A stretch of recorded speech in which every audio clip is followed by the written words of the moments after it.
some people don't know this. You know, if you've had a murder or some sort of major event that has happened on a property, this is considered material fact. And one of the properties I was auctioning today, in the tenants that lived there, a father and son were in the car, and one of the two got shot in the driveway while in the car. And it happened a couple of years ago, and that is a material fact. So the agent had asked me about it, and I said, well, look, speak to the solicitor. The solicitor then thought about it, actually went off and put it in the contract. And this all stemmed from the Seth Gonzalez case, which was a property in the Epping area many years ago.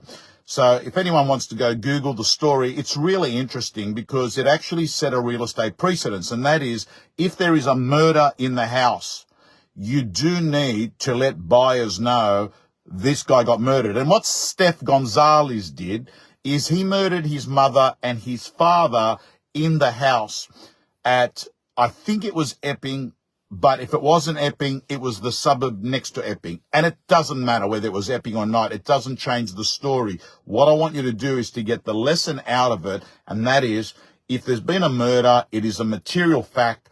It needs to be put in the contract, and it needs to be disclosed to the buyers, which this agent did do. Yeah, well, and that property didn't sell, but I don't think it had anything to do with that.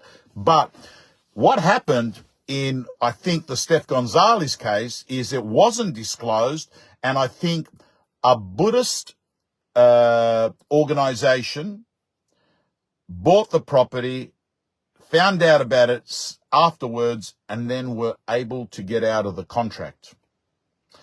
Correct. So don't think you're being sneaky by withholding information, those that work in real estate.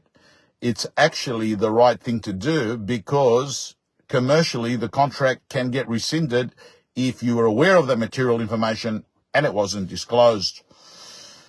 Anyway, team, the big news is the buyers are out there, but I've got to tell you,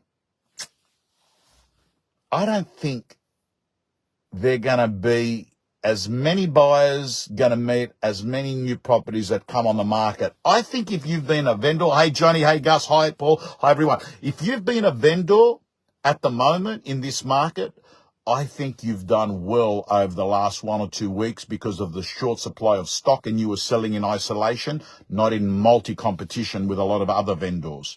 However, that is changing. There's a hell of a lot of stock that's about to come onto the market. A lot of people don't want to launch a property till after Australia Day.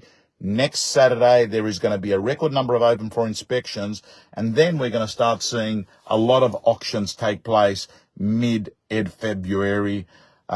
Keep your eyes on the Reserve Bank over the next 1 to 2 weeks when they have the Reserve Bank meeting. Very fascinated to see what happens there. Anyway, team, finishing off, 50% success rate today. Lots of buyers out there, and there's a hell of a lot more buyers than there was in November and December. Johnny Warren says absolutely properties are moving and lots of stock hitting the market. Overall, I've got to tell you, I think the market's okay. Signing off.